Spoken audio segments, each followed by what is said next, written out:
ठाकरेंच्या शिवसेनेचे आमदार अनिल परब यांनी सावली बार प्रकरणी समतानगर पोलीस ठाण्याला भेट दिली। महाराष्ट्रामध्ये डान्स बारला बंदी आहे, त्यात सावली डान्स बारचा परवाना गृहराज्यमंत्री योगेश कदमांच्या आईच्या नावावर आहे। त्यामुळे पोलिसांनी परवानाधारकांवर काय कारवाई केली याची माहिती घेतल्याचं परब म्हणाले।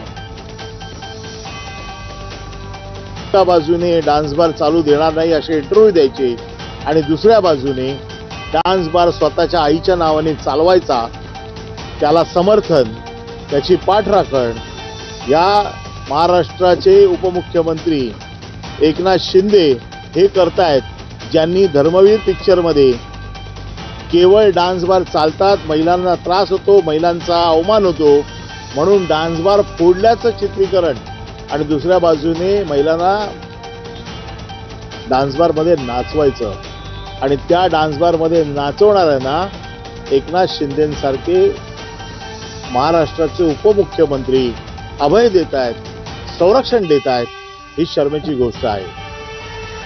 मालेगाव बॉम्बस्फोट निकालावरती जमियत ए उलेमा संघटनेनं नाराजी व्यक्त केली आहे। तत्कालीन एटीएस अधिकारी हेमंत करकरे यांनी केलेल्या तपासाच्या आधारावर आरोपींना शिक्षा झाली असती, पण आता या निकालाविरोधात सरकारनं सर्वोच्च न्यायालयात अपील करावं अशी मागणी जमियत ए उलेमा संघटनेची आहे।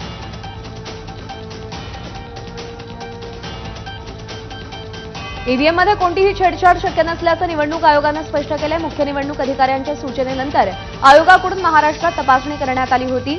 बॅलेट व कंट्रोल युनिटसह व्हीव्हीपॅट स्लिपची तपासणी करण्यात आली आहे। ठाणे, रायगड, पुणे, यवतमाळ, नाशिक, कोल्हापूर, बीडमधील सगळ्या यंत्रांची तपासणी करण्यात आली आणि यात कोणतीही छेडछाड झाली नसल्याचं केंद्रीय निवडणूक आयोगाकडून स्पष्ट करण्यात आलंय। इम्रान खान यांच्या पक्षाच्या 6 खासदारांसह 166 सदस्यांना 10 वर्षांची शिक्षा सुनावण्यात आली आहे। पाकिस्तानातील फैसलाबाद न्यायालयानं हा निर्णय दिलाय। आयएसआय इमारत आणि इतर लष्करी ठिकाणांवरती 9 मे ते 2023 झालेल्या हल्ल्याप्रकरणी कोर्टानं हा निकाल दिलेला आहे।